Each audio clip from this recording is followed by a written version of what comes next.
All right, welcome everyone. My name is Kyle White. I am the Director of Education here at Cooperatives First, and I'm joined on the call today by my colleague Kathy Edwards, who's going to be leading us in our presentation. I think many of you are probably familiar with Cooperatives First, but for the benefit of those who aren't, Cooperatives First is a nonprofit that's based out of Saskatoon, Saskatchewan, and we work all across Western Canada, the 4 Western provinces. Our mandate is to raise awareness of cooperatives and support entrepreneurs seeking to start cooperative businesses. Our organization is funded by Federated Cooperatives Limited on behalf of the cooperative retailing system, and because of their contributions, we can provide all of our supports for free. Since being created in 2016, we've helped create, as of today, 122 new cooperative businesses. And since we've got folks joining us from all over Canada and lots of new faces and some familiar faces, I invite everyone to take a moment in the chat. Open up the chat. Please share your name and where you're joining us from. And what you do for a living. We'd love to learn more about you, but since there's a bit too many of us, let's do it in the chat. And then just a few housekeeping items. During the webinar, please do remain muted. If I do hear a disruption coming from someone, I may just mute you just because we don't want to eavesdrop on your potentially confidential work phone calls. If you do have a question during the webinar, do feel free at any time to add it to the chat. I'll keep track of any questions that are sent through the chat. But then at the end, after Kathy's presentation, we will have time for a Q&A. The session is recorded, and as long as you've signed up, we will share a recording with you probably early next week.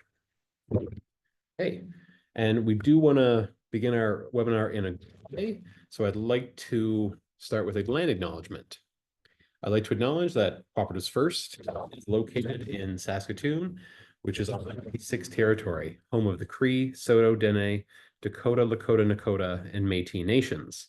We acknowledge that this land was not ceded, but that the purpose of the treaties was to ensure the land would be shared.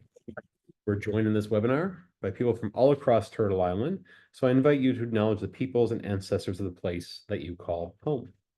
Indigenous people have been cooperating in these territories for thousands of years, and it is through cooperation that all of our communities will continue to thrive.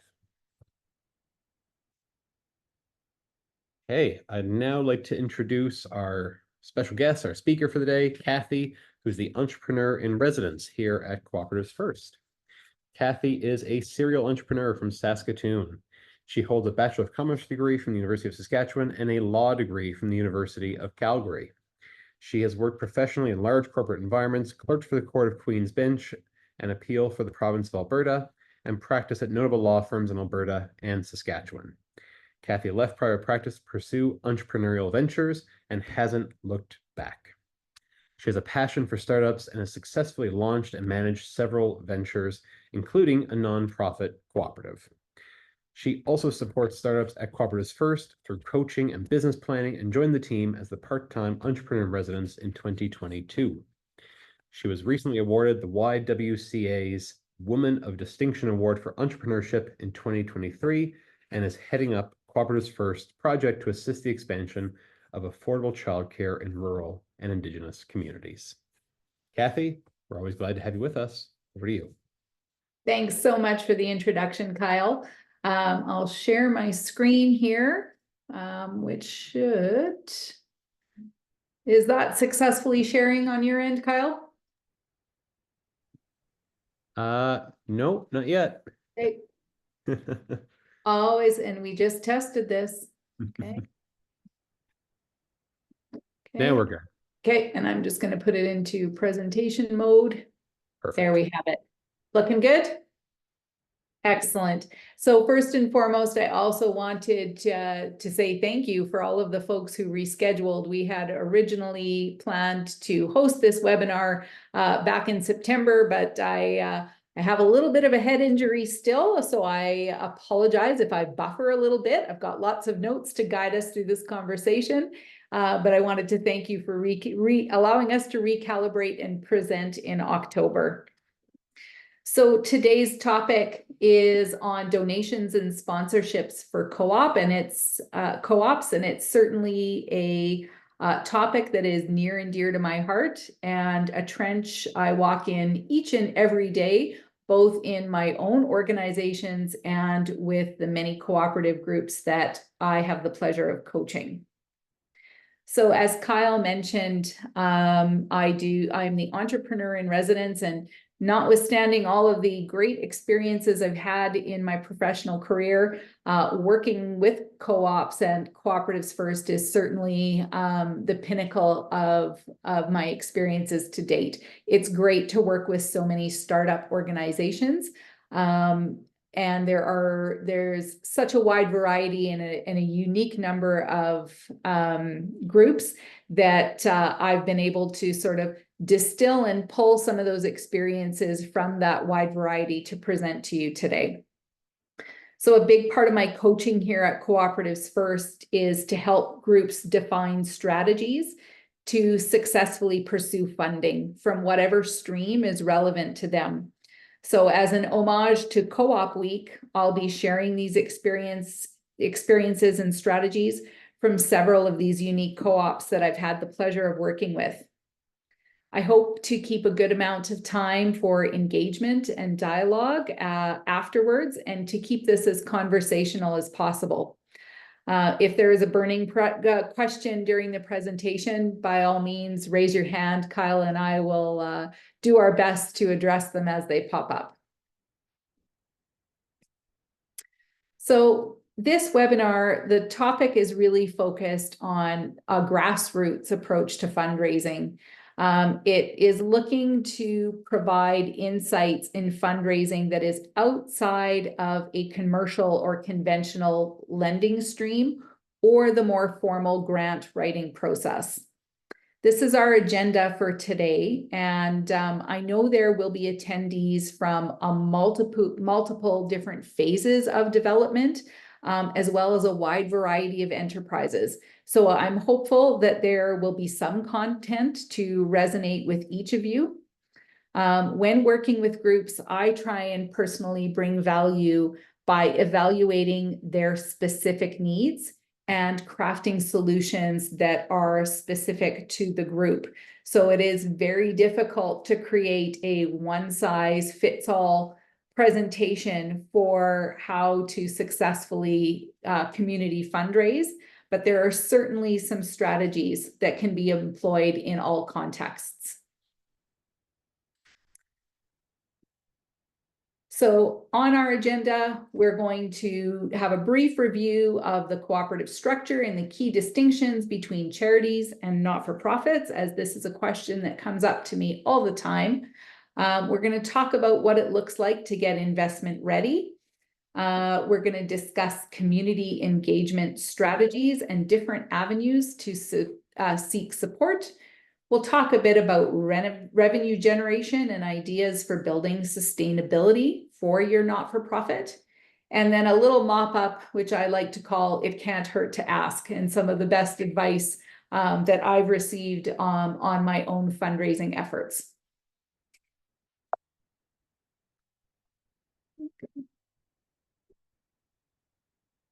So I was told that a good presentation always starts with a story to explain the why or how behind the content. And for me, although I have a deep professional background, it was my efforts to start my own community service cooperative that really led to give me a deeper understanding of the challenges of navigating a not-for-profit startup. HeartLinked was formed by a small group of women who wanted to offer hands-on support to youth who were living in remote northern communities in Saskatchewan. We started the group with one retreat in Saskatoon with 15 students. We have now grown to offer virtual programming, in-person retreats, and a new club for junior high students focusing on positive programming and life skills. So my point in telling you this is our transition started with helping 15 youth, and now we serve over 100 youth each programming year and engage with 5 different communities. And our ability to grow has been 100% funded through community supports and grants.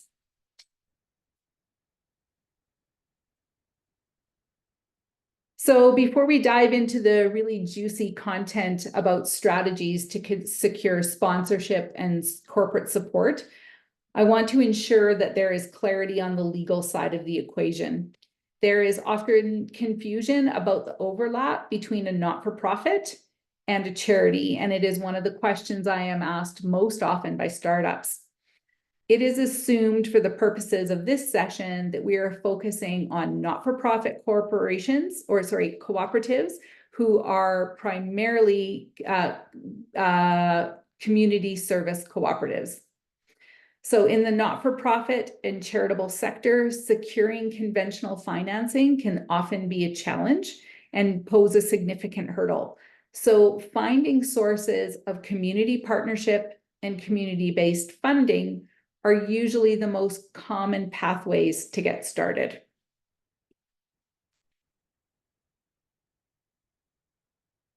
So a not-for-profit, really in very simple terms, is simply that the goals of the organization are to pursue something other than generating profit or wealth for the members or owners. And we typically think of these as community service cooperatives, but it doesn't necessarily have to be a community service cooperative. So this topic became relevant recently with a small group in Hazelet, Saskatchewan, who were opening a community health center and gym. This cooperative was established as a conventional consumer co-op. When we started to work through the economics and the goals of the organization, it became clear that the not-for-profit model was a better fit, as the ultimate goal of the founding members was not to generate significant financial returns, but rather to provide a community service. The contributions made by founding members could be contributed as loans to the cooperative, and as return of capital was the only concern. So shifting the purpose of the organization to align with not-for-profit criteria also allowed them to pursue grant funding that was previously unavailable.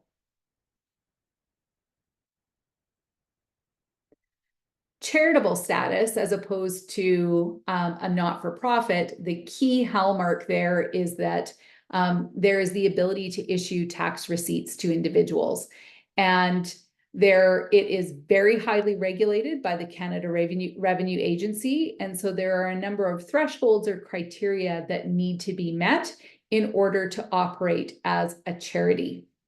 So a community service cooperative can pursue charitable status, but a cost-benefit analysis should be undertaken to ensure that it's really going to achieve the goals or the mandate of the cooperative. So this exact analysis came up recently when we were working with a developing housing cooperative who was exploring what their fundraising options were for seed or startup funding. Charitable status was discussed as an option so that the cooperative could issue receipts and engage individuals.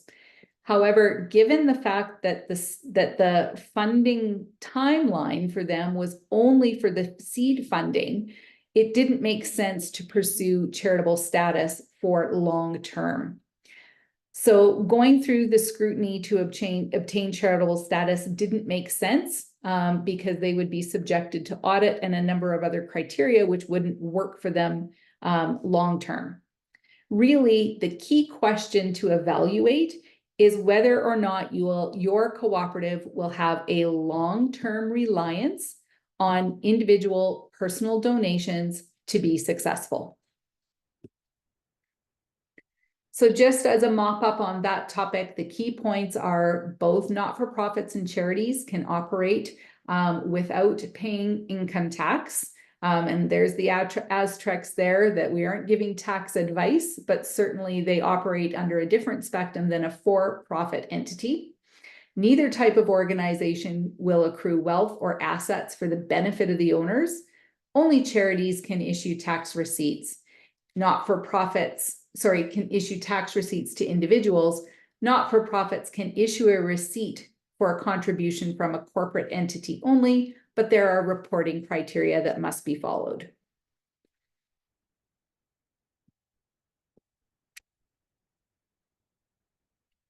So the fundamental step for raising investment for any type of organization is getting investment ready. And the question is, what does this mean? In very simple, pragmatic terms, it's putting the work in to define your roadmap and the resources that you need to employ to get to your destination. One common challenge that I see groups facing is trying to fit their organization into a business plan template. And this can be a daunting task. Here at Co-operatives First, we have an awesome resource called the Biz Plan Generator, which will work you through the steps to all the fundamental steps to develop a business plan. However, what I do note is that not every business or organization fits into a tidy template. So it's really about creating something that is reflective of your organization and the cooperative membership that it serves. My best advice for particularly any startup cooperative is to keep it simple. Having a concise, coherent plan will make it easier to get others to support your venture. Creating a document that can be shared with funders will help them buy into the bigger picture, and it will also serve as a critical tool when you take next steps to either apply for grants or more conventional financing. At a minimum, whether you are approaching individuals or organizations for support, you should have a very clear elevator pitch about what you are trying to accomplish and what is needed from the community for support. As a cooperative, uniting members with a collectively defined mission and vision will help focus the group and clarify your pathway forward. The more time and energy that you invest into development of your plan will translate into the ability to garner public support with confidence. When it comes to asking for money, a solid financial plan will always serve you well. Even if the numbers are very preliminary, building a basic framework of what you need and building this out over a reasonable time will help. So identifying your capital needs, for example, identifying whether or not there's a burn period. And this is something that I see a lot of not-for-profits challenging or a challenge that they need to overcome, is that there's always a time lag between operational expenses being incurred and when cash flow can start to come. So you really want to plan for those sorts of scenarios. In some cases, the venture may be too new to be able to construct a fully realized business plan. So there are other approaches, which I would refer to as the crawl, walk, run, which are suitable to an organization that's more in its infancy stages, where you need to possibly test drive or garner more support before a concept can be fully realized.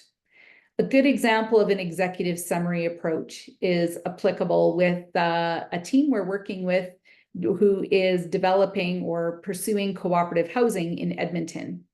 The group is applying for a very specific federal fund for cooperative housing development. The phase that they are at now makes it pretty much impossible to create a full-scale business plan, as there are too many unknowns in parts of their equation. However, what they do need to do is sell the concept and secure key partners who are going to align with their mission, vision, and mandate, and will help them move the project forward towards realization. This group has prepared a collective of executive summaries of their project to make proposals to potential partners who can then work collectively with them to help realize the plan and the goal. An example of the pilot project approach was contemplated by a cooperative I worked with called At Risk Together. This cooperative was formed to provide education options for students and families who were immunocompromised or otherwise at higher risk health-wise. While COVID highlighted the need for an integration of infection control into daily living, these families in the art cooperative lived with this experience continually and wanted to provide a long-term, safer education option for their students. So their vision was to grow this educational option, but to cover the full spectrum from preschool to grade 12. With the crawl, walk, run approach, the group pursued a facility that would allow them to demonstrate a proof of concept and start with a preschool program. So using a proof of concept or pilot project approach allows you to test drive an idea on a smaller scale and reduce the amount of funding requirements that you need to really explore the idea. You can then scale up and move your idea to a larger scale enterprise. So armed with a plan that distills your concept into a roadmap, you can take meaningful steps into finding outside support. Again, every cooperative is different and some strategies will work better than others, but all organizations need money to survive. So here are some ways we've helped cooperatives find that funding. Here is a hierarchy of funding avenues. These sources are listed in terms of what I would say would be most accessible to a startup not-for-profit who is looking for support. Grant programs are always a great place to start because there is a defined allocation of funds available, but it is a very competitive process. Writing and securing grants is a topic in and of itself, and we actually have a prior session on that topic that is available on our website. There are some similarities to the approach, both rooted in devising a solid business plan to be the creation or the foundation to seeking funding of any type. A common downside to becoming grant reliant is that there is often a cap or a limit on the number of times an organization can pursue the same grant. So it is often a temporary solution or more suited towards supporting a pilot project. That being said, it requires an organization to look outside of grants to find funding partnerships in other mechanisms. And in that regard, we'll touch on medium to large scale corporate enterprises and building relationships there, small businesses, individuals, and there are also institutional lenders such as the Canadian Cooperative Investment Fund. However, as I mentioned, with many startup, particularly not-for-profit cooperatives, any institutional lending is usually a phase above the startup consideration.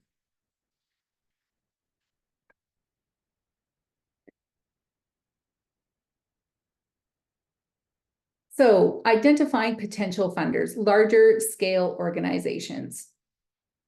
When you are looking at the area that you serve, you can often find successful organizations that have community investment mandate, but may not have a formal granting process.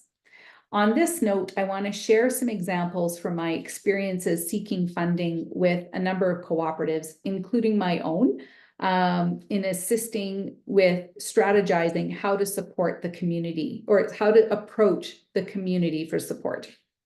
With HeartLinked, we looked at the region that we were servicing and identified a matrix of successful organizations that were thriving in those communities.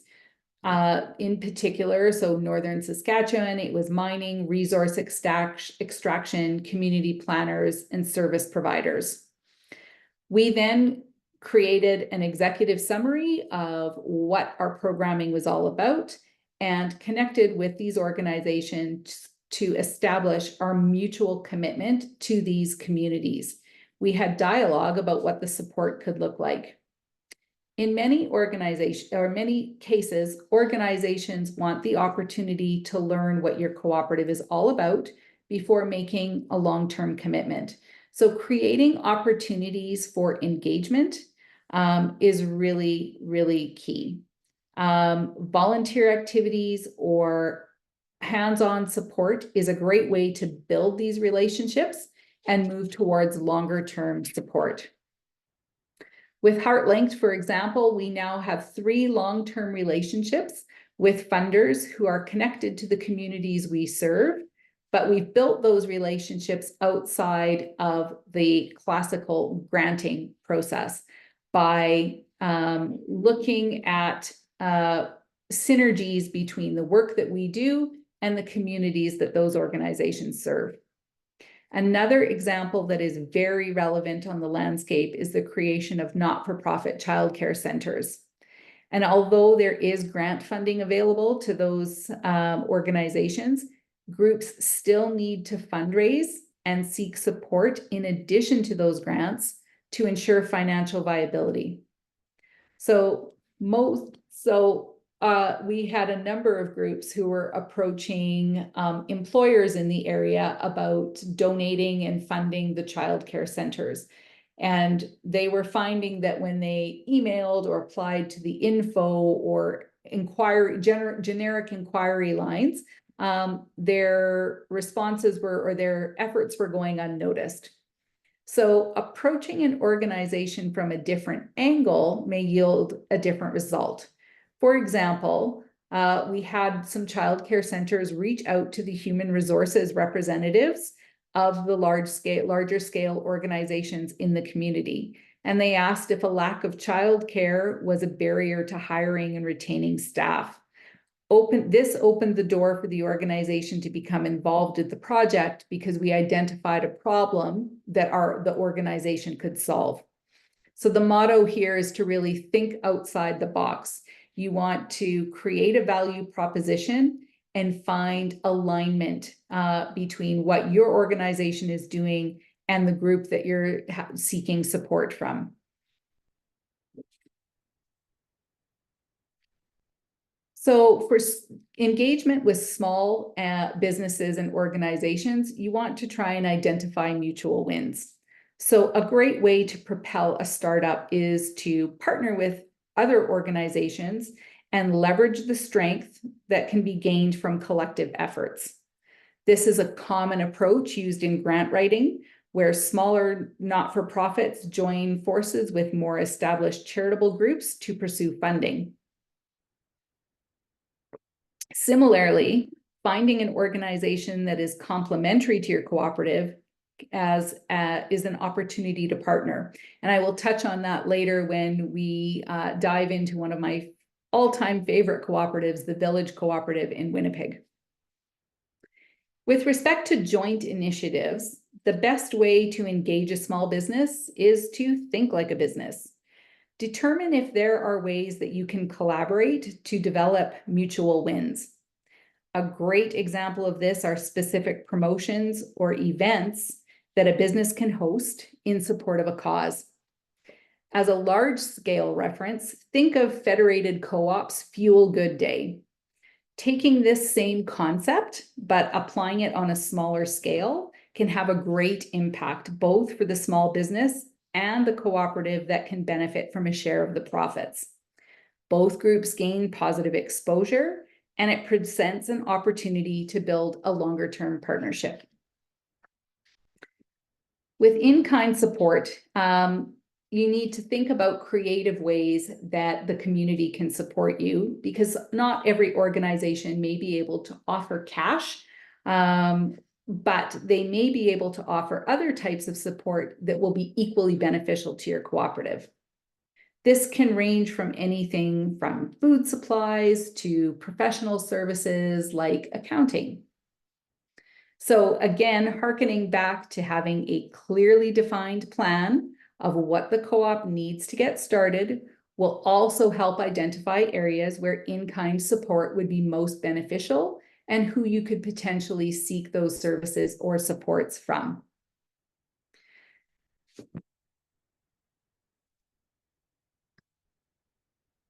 So outside of seeking corporate or organizational support, consider giving members of your cooperative mechanisms or options to level up their support. For example, use multiple years or lifetime memberships to allow individuals to provide more substantial support than an entry or annual fee. A key ingredient to being successful with membership support and growth is building a community. Engagement is key. For example, hosting a unique AGM or other collaborative events helps build community, spreads the word, and builds engagement. On this note, I highly recommend building a communication strategy. And our own in-house director of communications, ASA, will also offers workshops on building communication strategies. So if you are within our service area, that is something we could definitely offer support on. So looking externally for community support is one way to help, build the coffers of your cooperative. But another important mechanism to consider is whether or not there are mechanisms to build internal revenue streams to help you be self-sufficient.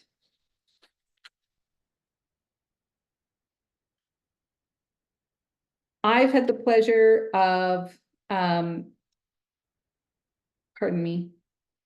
I've had the pleasure of working with a number of not-for-profits who were fundraising to build a physical structure for their cooperative. Years ago, I received advice from a professional fundraiser that it's always easiest to get people to invest in bricks and mortar. So something tangible for their contribution. A great example of this is the Weyburn Theatre. And although there are a number of unique ways to invite community, there are a number of unique ways to invite the community to participate in construction.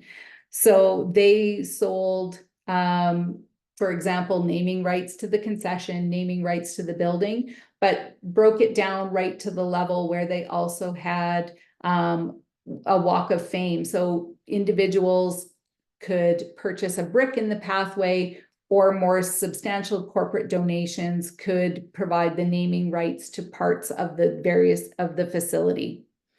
So this same approach can be translated to childcare facilities or any other organization that is doing any type of physical development. So for example, having an organization name the play center at your preschool, or for example, the community garden. There are any number of ways where you can offer a tangible momentum for somebody's contribution. In a more classical sense, thinking about generating revenue in a long-term perspective means getting creative in finding ways that your cooperative can build an income stream. And an awesome example of this is the Village Cooperative in Winnipeg. So the Village Cooperative is not only really doing tremendous work in terms of the partnerships that we're building, and we referred to sort of partnership as being a key ingredient to building community engagement, but it also has come up with creative ways to build a revenue stream. The initial goal of the Village Cooperative was to build relationships and encourage mutual aid between community members in the north end of Winnipeg, an area with a high number of socioeconomic challenges. When contemplating how they could provide a venue and or a community space, the concept of a cooperative laundromat was developed, which would not only provide access to a service not readily available in the area, but also to offer a baseline revenue stream to support their larger efforts. So, taking the cooperative laundry concept to the next level, the group began to seek collaboration with other community service providers. The Village Cooperative is developing multiple levels of community and partnership support. They are seeking shared space with other organizations who are serving the same community to minimize overhead and staffing. They are working with a youth program to offer job skills training and reduce their own labor costs. And they are developing a voucher system so that other social service organizations can support them and provide access to laundry for their clientele. It is the perfect example of cooperation in action. So this is one of those examples of being really creative and looking at what your community needs and how you can fill the void and turn that into a revenue stream to support other mandates of your cooperative. In the final category that I'll address, it's the it can't hurt to ask. And this is something that a lot of people struggle with needing to go out and fundraise because asking for money can be burdensome.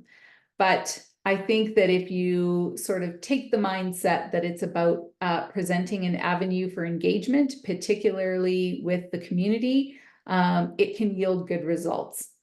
The number one piece of advice I've received when seeking fundraising is to encourage people to add a zero. It is remarkable how many times that will happen. Ultimately, any meaningful community support comes from relationship building and engagement.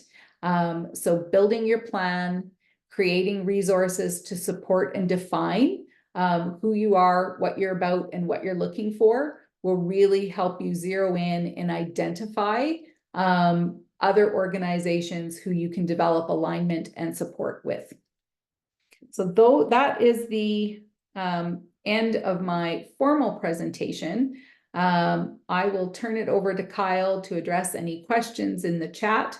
Thank you for bearing with me as I still am buffering a little bit from my during my recovery process, but I hope that this brought some value and some insights to those of you who had joined us. Fabulous. Thank you so much, Kathy.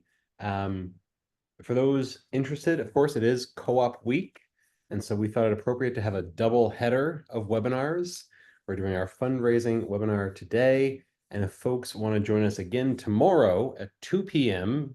Saskatchewan time, this QR code takes you to a registration for a webinar that I'll be leading about building a member engagement strategy. So if you follow that QR code, you could sign up for tomorrow's webinar. I don't see any questions in the chat. So maybe I'll kick us off with one of the questions I have prepared. But if folks do have questions for Kathy, feel free, drop them in the chat or use the raise hand function or just wave aggressively. Kathy, are there any resources, platforms, or service providers that you've had experience with that are available to help co-ops raise funds? Well, as I mentioned, there's the Cooperative Innovative Fund, but there's also some great grant programs from the cooperators, which are really designed for startup organizations. So they can help with some of the fundamental pieces, such as a business plan, preliminary marketing, some of those fundamental seed funding items that can be difficult to secure. I have not had experience yet, but I do have a cooperative group who is contemplating the crowdfunding approach, which is really interesting. So unfortunately, I don't have a lot of detail to report on that as of yet, but that could also present an interesting mechanism. Yeah. Most definitely. One of our clients in the past did use the crowdfunding platform through ATB Financial, which is available for folks in Alberta. And then there was another co-op that used, I believe, Indiegogo, which was, again, an easy way of raising some funds with a good campaign. Yeah. We have a question in the chat from Chris.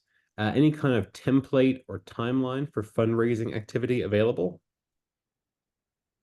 I would say for a template, if you can't fit your proposal or concept into a business plan template, like we've got offered on our website, the Biz Plan Generator, then I would encourage you to simply create a roadmap outlining your mission, vision, mandate for the organization, and preliminary budget items to identify what your needs are, what your startup costs are, and then who you are potentially serving, and then who you can align with. So really, it's creating that skeleton of where you are now, where you want to get to. There's no magic recipe in terms of a template. If other than creating that roadmap that is unique to your organization. Follow-up question from Chris. How about role playing when requesting money from businesses or philanthropic community leaders? I think you're referring to practicing your pitch, which absolutely always practice your pitch.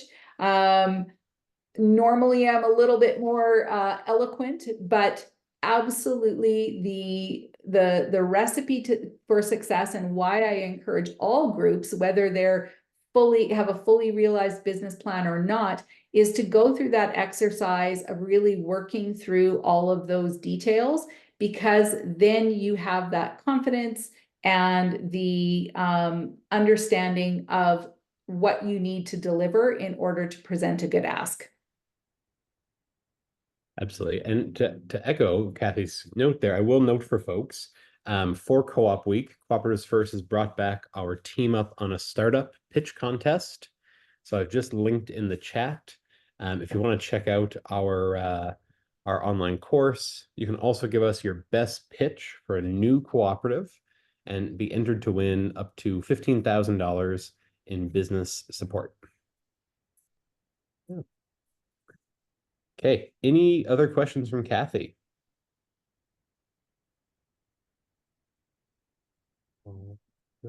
I'll go ahead and ask one more. Okay, because most of our clients happen to be in small towns, we do have lots of folks here from, I know, the cities. Are there key donors, key organizations, or players that co-ops should consider in a small town versus in a big city, Kathy? Yeah, and I would strongly encourage you to take a blended approach. So even in a small community, there are often larger organizations or corporate players that service the community or have offshoots that service the community. So those would be organizations that would have a defined, usually community funding program, whether it's a grant or not. But in terms of smaller businesses, having an engagement strategy, like I said, if you take that fuel good day and distill it down into a smaller partnership approach, even working with the local bakery to create a cookie sale, and promote both the cooperative and the small business, it's finding those mutual wins in the community that will allow both of you to leverage up and get the good exposure that you need.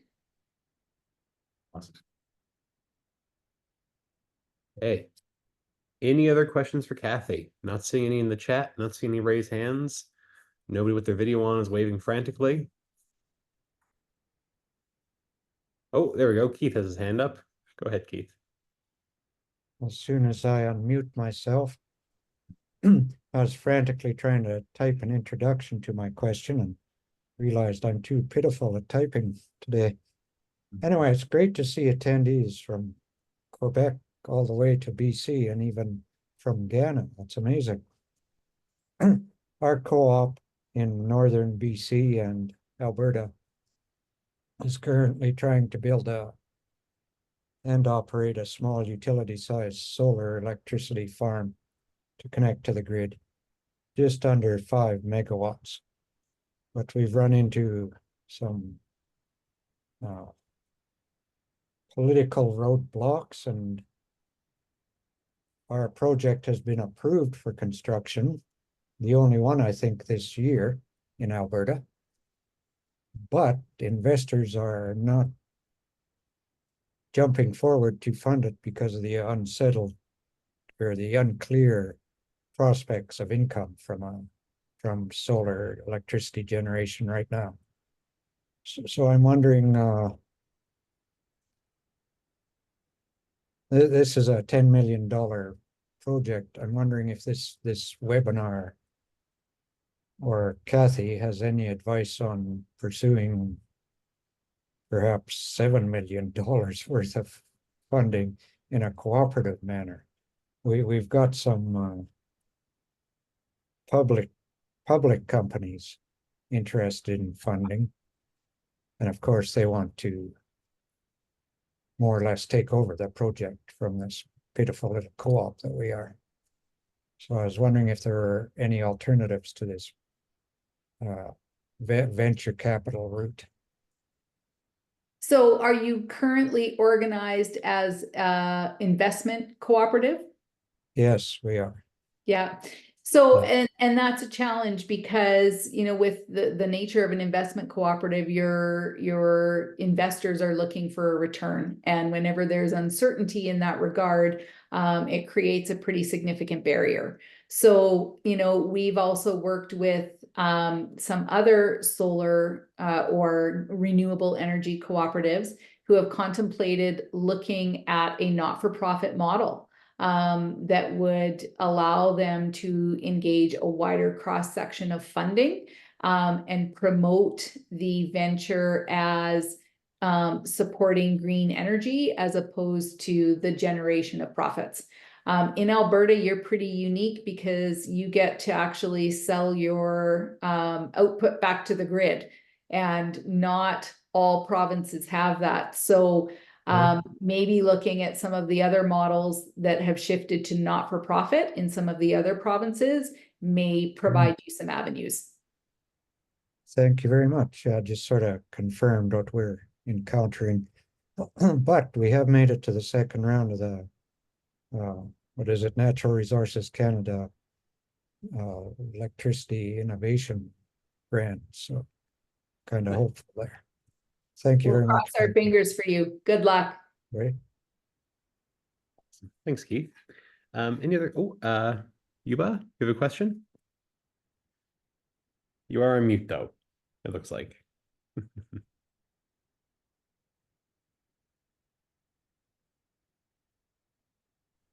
Oh, no. Oh, yep, we had you for a second there. Now okay? Yep, you're Yes. good. Okay. I'm new and I want to open a community co-op daycare, and I don't know any idea if the community is helping me, but I don't know where to start it. I talked to someone and they tell me to write something, and I don't know. I'm so sorry. No, it's okay. What community? Where do you live? Edmonton. In Moncton. So that is outside of our It's service. Edmonton. Edmonton. Oh, I thought you Yes, said sorry. Moncton. No, I'm so sorry. My language is not that. It's all good. So you know what I would recommend? We actually do have a very specific program towards developing not-for-profit childcare centers under the cooperative model. And I would encourage you to reach out to me. Also, if you go to our website, start a childcare cooperative in Alberta, you can Google that. It should take you to our landing page, and there are some resources that you can sign up for and access for free. So there is a workbook that we've created to help you start down the pathway and get organized in terms of everything that you need to consider for a childcare startup, and some financial modeling. So that is a great place to start, is to get your feet wet with those tools and resources that we have. Can I get that book so I can understand how to apply, how to do everything, if that's okay? Yeah, absolutely. All you need to do is go to our website, sign up with your email address, and it'll send it to you. I think, I don't know, I talked to someone, Candace. Mm-hmm. I don't know if you know her or. Yeah, that's my colleague. Oh yeah. So I talked to her and she sent me something I have to do business plan. But before I do that, I just want to know how to go everything. If you please can send me the book so I can understand more. Yeah, so I've actually just put a link in the chat Okay. Perfect. there and click the Alberta option. So yeah, Okay. an option, you plug it in your email and we Mm. give you something that you can download. Sure. Thank you very much. I just want to ask you that. Awesome. Sounds good. Keith, you got your hand back up. You have another question? No, I was actually going to ask Yuba if you have approached Edmonton Public or Edmonton separate school divisions. I've just begun tutoring at a after school drop-in center, and they have received donations from local school divisions for both equipment, laptops, projectors, stuff like that, and space at a reduced rental rate. So, Oh, and I see a connection between daycare and school, obviously, parents that will be are able nice. to work. So, and then the school wants to have the children attending their school district, of course. So those are a couple uh, entities that you might want to speak to.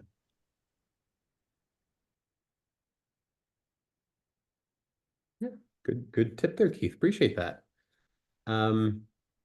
Any other questions from folks? Not seeing in the chat, not seeing any hands up. We'll do one last call for questions. Okay, I think we're all good. With that, that brings us to the end of today's session. I want to thank everybody for attending and thank you to those who asked questions. We will be in touch probably early next week with the recording, but please feel free, reach out anytime if you're interested in learning more about co-ops or if you'd like to discuss starting a new cooperative business. Thanks so much, y'all, and have a wonderful rest of your day.